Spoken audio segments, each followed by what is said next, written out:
Hai guys, welcome to Ruang Gelap. Kali ini kita akan membahas sesuatu yang sedikit berbeda. Ini tentang Suzanna. Kalau kalian nggak tahu siapa itu Suzanna, kalian pasti lahirnya ini tahun-tahun baru banget ya, masih muda. Kalau kalian seumuran gue nih pasti tahu siapa Suzanna ya, ratu horor Indonesia. Dan kalau kalian yang belum pernah nonton film Suzanna, kalian kayaknya mesti lihat deh gimana film horor Indonesia zaman dulu. Kayak menurut gue pribadi ya, film horor Suzanna tuh emang so different, it feels so scary. Kayak memang Suzananya sendiri tuh punya that aura yang bisa bikin lu tuh takut. Like literally dia muka dia nih muncul aja tuh udah serem banget. Kayak dia nggak usah ngomong apa-apa, lu bahkan nggak tahu itu film apa, tapi lu udah tahu aja ini pasti horor. Dan salah satu yang paling signifikan dari Suzanna itu make upnya juga, kayak matanya yang pakai eyeshadow gelap, terus yang kayak tatapannya, bibirnya yang pucat. I can picture that clearly in my mind. Suzanna ini terkenal banget sebagai ratu horor Indonesia. Dari 41 film yang dia peranin dari tahun 1950 sampai 1991, itu 41 filmnya tuh semuanya horor. Suzanna ini memang salah satu artis paling terkenal di Indonesia. Kayak seinget gua dulu itu pasti ada aja siaran TV yang nayangin film dia. Jadi emang stigma kalau denger nama Suzanna itu film horor tuh emang udah melekat di otak kita. Nah, Suzanna ini bedanya sama artis lain itu karena dia punya aura serem tuh emang ada banget. Nah, dibalik sosoknya yang emang sebagai ratu horor, hidup beliau ini juga ternyata extraordinary. Mulai dari sedihnya, hebatnya, sampai misteri kematiannya. Jadi tragedi yang mungkin paling mengguncang hidup beliau itu saat anak sulung pertamanya itu meninggal dunia karena ditusuk. Anak sulungnya ini masih umur 17 tahun waktu itu, dan katanya sih anaknya ini tuh kayak dikeroyok oleh massa di depan rumahnya dan meninggal karena ditusuk. Nah, kalau kita ngomongin soal kehebatan beliau ini banyak banget. Beliau ini udah pasti salah satu artis yang paling sukses. Apalagi dia bisa punya image dimana kalau lu nyebut nama Suzanna lu tahu ini artis horor, itu something yang enggak banyak ditemuin. Dan I cannot picture any other person who can replace her positions right now kalau udah ngomongin soal horror film. Pencapaian paling besar beliau ini tuh waktu bermain di film Bernafas Dalam Lumpur. Jadi film ini tuh emang a bit controversial, tapi karena film ini tuh emang populer banget, Suzanna ini menang sebagai Asia's Most Popular Actress di tahun 1972 di acara festival di Korea. Keren banget gak sih? Bahkan sebelum ada K-pop, Suzanna udah berhasil menembus pasar Korea.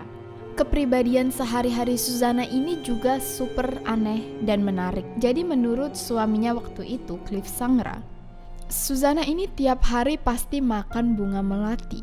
Dan tiap hari itu di dalam kulkasnya pasti ada cangkir isi air bunga melati. Dan kalau menurut Cliff Sangra sih, emang ini air rasanya seger banget. Tapi misteri yang paling besar tentang beliau ini adalah tentang kematiannya. Karena saat beliau ini meninggal sampai dikuburkan, nggak ada satu orang pun yang ngelihat jenazah kecuali suaminya Cliff Sangra. Jadi di tanggal 15 Oktober 2008, Suzanna itu malam-malamnya minum susu dan tiba-tiba kayak ya udah meninggal aja. Dan waktu itu Cliff Sangra suaminya ini enggak langsung telepon keluarga, tapi dia nelpon dokter pribadi mereka, Dr. Mia Pramudianti, dan suaminya yang juga dokter, yang setelahnya itu ngeluarin laporan visum et repertum. Jadi laporan visum et repertum ini biasanya ditulis oleh dokter yang menyatakan hasil kematian atau hasil autopsi kematian seseorang atas request dari keluarga atau orang lain untuk dibawa ke pengadilan. Jadi memang laporan ini tuh dibikin untuk ngebuktiin ke orang-orang bahwa beliau ini meninggal karena memang sakit, bukan karena ada hal-hal lain. Karena kalau nggak ada laporan ini, nggak ada bukti kenapa Suzanna itu meninggal. Karena yang kayak tadi gue bilang, pas Suzanna meninggal itu nggak ada satu orang pun yang ngelihat mayatnya kan. Jadi Mungkin ini adalah cara suaminya tuh untuk ngebuktiin bahwa Susanna itu meninggal karena hal yang wajar. Dia itu katanya ada komplikasi diabetes mellitus. Anak Susanna ini tahu ibunya meninggal itu juga dari media dan keluarga mantan suami Susanna waktu itu. Jadi sebelumnya Susanna itu nikah dengan suami pertamanya yang namanya Diki Supradyo sebelum dia nikah lagi dengan Cliff Sangra ini. Keluarga besar Diki Supradyo aja nih nggak tahu kalau seandainya Susanna tuh udah meninggal. Jadi literally orang itu baru tahu Susanna meninggal tuh dari media semuanya. Karena waktu Susanna meninggal itu Cliff Sangra itu cuma nelpon dokter pribadi untuk ngecek, bikin laporan, terus langsung dikuburin. Bahkan nggak ada acara misa atau doa untuk Susanna. Dan setelah makam Susanna itu dikuburkan, ternyata Susanna itu udah pesen nisan. Setelah jenazah Susanna ini dikuburin, Cliff Sangra itu nggak ngebolehin satu orang pun untuk masuk ke rumah mereka. Dia tutup pintunya rapet-rapet, kayak literally no one can go there. Dan itu juga katanya ditutup untuk waktu yang super lama. Nggak ada satu orang pun yang boleh masuk, bahkan keluarga Susanna pun nggak boleh masuk. Nah, hubungan Cliff Sangra sama keluarga Susanna ini emang ada beef lah kalau bisa dibilang ya. Gara-gara Cliff Sangra itu waktu nikah sama Susanna, umur Susanna itu lebih tua. Cliff Sangra itu umurnya 17 tahun dan waktu itu umur Susanna 41 tahun. Jadi anak Susanna ini lumayan curiga kalau seandainya Cliff ini nikah dengan Susanna karena punya intention yang beda. Jadi emang hubungan anak Susanna dan Cliff ini dari awal emang udah nggak baik. Setelah Susanna meninggal, Cliff bilang ada surat wasiat dari Susanna yang bakal dia bacain setelah 40 hari.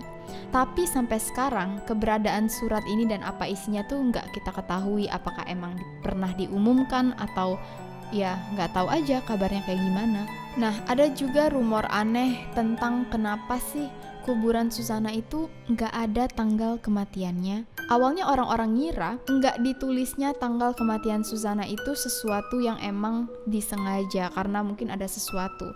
Tapi ternyata penjelasan dari Cliff, karena Susanna ini selama 33 tahun battling with penyakitnya yaitu diabetes mellitus kan.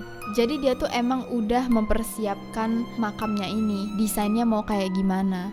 Jadi Susanna itu dari awal udah gambarin desain makam dia ke suaminya.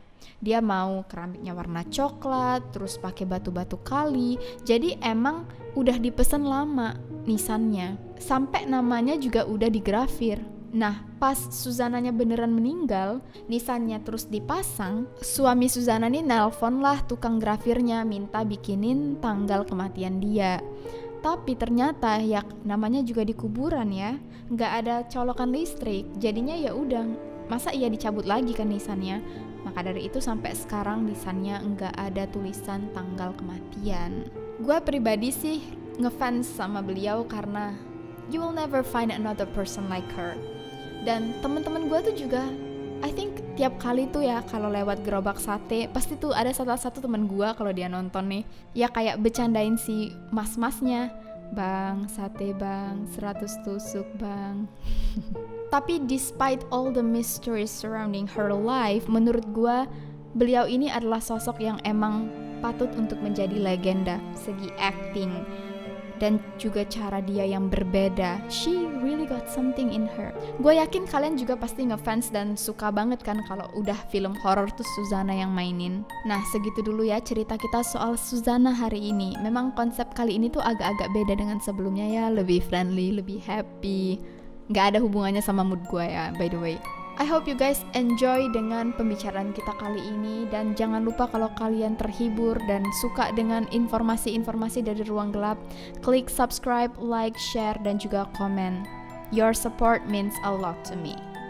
See you guys on the next video. Stay safe and stay alive.